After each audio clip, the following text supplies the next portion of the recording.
ये वही इंजन है जिससे वो सा का एरिया जो अंग्रेज़ों के द्वारा डेवलप किया गया है, बनाया गया। उन्होंने अपना मैप बाकायदा लैंडस्केप में मैप बना के रखा था। हेलो दोस्तों, welcome back to my YouTube channel. आपका स्वागत है हमारे नए वीडियो में। आज हम लोग हैं बरेली और टनकपुर के मार्ग पर, और आज हम जा रहे हैं बनबसा डैम और नेपाल बॉर्डर के लिए। सामने देखिए बोर्ड पे घूमने जाते हैं, आराम से जा सकते हैं। हेलो गाइस, कौन सा चैनल है? शाबाश बेटा। नेपाल के लिए ट्रेड के लिए बहुत ही अहम सिटी है, क्योंकि यहाँ से दिल्ली के लिए कनेक्टिविटी बहुत आसान। उसके लिए ये मार्केट जो आप देख रहे हैं, ये मार्केट बहुत ही ज़रूरी है। तो वही तो हेलो, अभी हम लोग एक जगह जा रहे हैं बनबसा। यहाँ पे बहुत ही अच्छी जगह है, और ये नेपाल बॉर्डर के यहाँ से इंडिया का ट्रेड, इंडिया और नेपाल का ट्रेड होता है, इसी मार्ग से सबसे ज़्यादा होता है।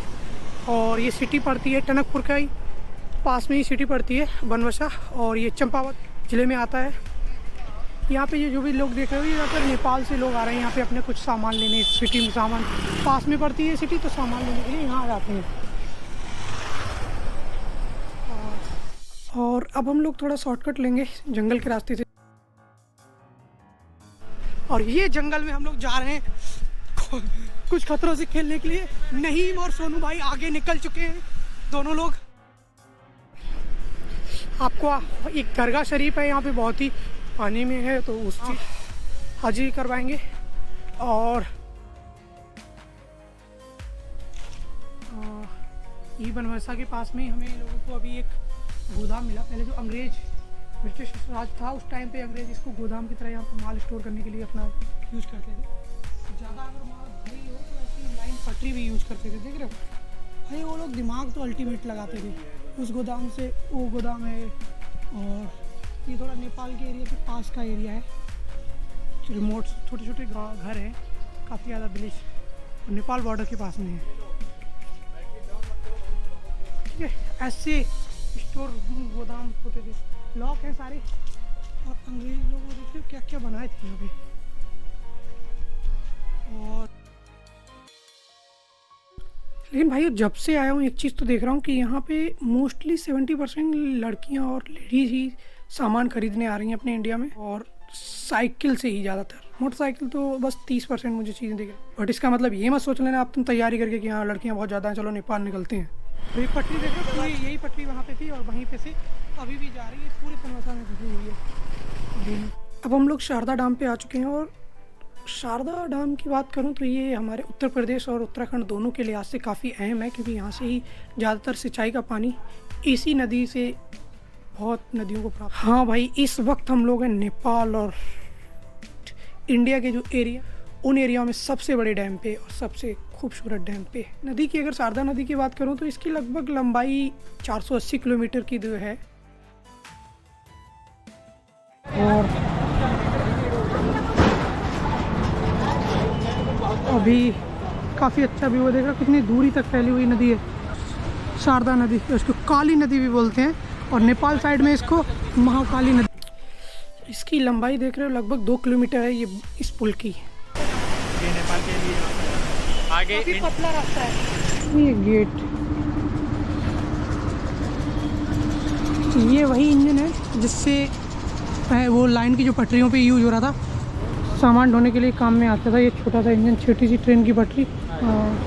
ये पार्क है यहाँ पे। ये होती है अंत इसका होता है बैराम घाट के पास, घाघरा नदी में। ये घाघरा नदी में जाके मिलती है बैराम घाट पे। पानी कम था, और 8 नदियाँ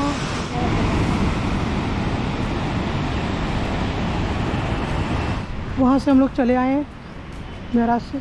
और ये कॉलोनी है अंग्रेज़ों के टाइम की ज़्यादातर। अब यहाँ पे ज़्यादातर गवर्नमेंट जो अधिकारी हैं उनकी फैमिलियाँ रहती हैं, और काफ़ी अच्छा लोकेशन है।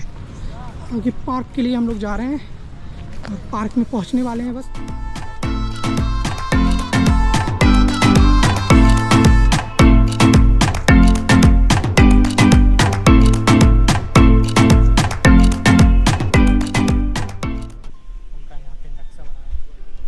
इस पार्क में जो अभी आप जितना भी यहाँ पे एरिया बनबसा का एरिया जो अंग्रेज़ों के द्वारा डेवलप किया गया है, बनाया गया, उस एरिया में उन्होंने अपना मैप बाकायदा लैंडस्केप में मैप बना के रखा था। और आपको दिखाते हैं जो चीज़ें हमने आपको दिखाई थी वो चीज़ें यहाँ पे मैप में भी मिल जाएंगी। जैसे ये आपको ये गोदाम जो यूज करते थे, वो लाइन की पटरी जो ऐसे यूज करते थे माल ढोने के लिए, और ये कॉलोनी जो थी वो ऐसे कॉलोनी, और वो उसके बाद ये नदी का वो एरिया, वो डैम हो गया, वहाँ पे वो डैम है, वो डैम का वो बनाया गया है एक नक्शा। और ये जो पार्क का एरिया वो है वो वाला, वो वहाँ पे बना हुआ है। और ये सारा जंगल एरिया बसा हुआ था। और ऐसे पूरा मैप उधर है, उसके बाद इधर है, ये कुछ यहाँ पे और एरिया होगा वो बनाया गया है। ये वाला ये जो एरिया यहाँ पे का है सॉरी ये पुल है, उसकी नदी का वो है नक्शा, ठीक है। और ये अंग्रेज यार, अब से सोचो 100-200 साल पहले भी आर्किटेक्चर पे कितना ज़्यादा ध्यान देते थे। ये अपने आए से घूम के वाली बुलाई है जो अपने पार्क में भी थे, वो वाली पार्क है ये। अच्छा, वो वाली पार्क जो वहाँ की पार्क थी, जो अपने घूम रहे थे। ठीक है। और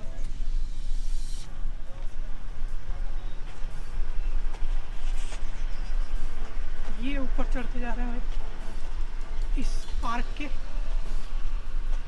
और ये पार्क काफ़ी बड़ा है, मैप बनाया गया। और ये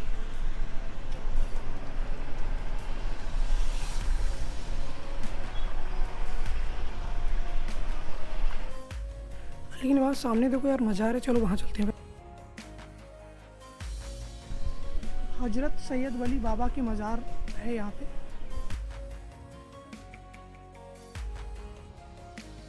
ये नदी के ऊपर इसका बहाव देख रहे हो कितना तेज़ है। और यहाँ पे बरसात के टाइम पे ये पानी का बहाव ऊपर रोड तक आ जाता है, जैसे बाढ़ आती है जब बरसात के टाइम पे।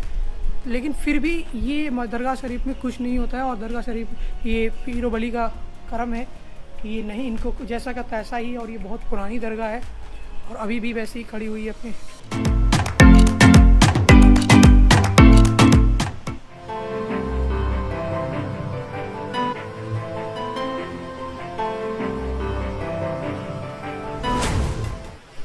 चलिए दोस्तों, आज के लिए हम यहीं पे आपसे अलविदा लेते हैं और मुलाकात होगी अब नए वीडियो में आपके। तब तक अपना ख्याल रखिए और अपने आस पड़ोस के सभी लोगों का।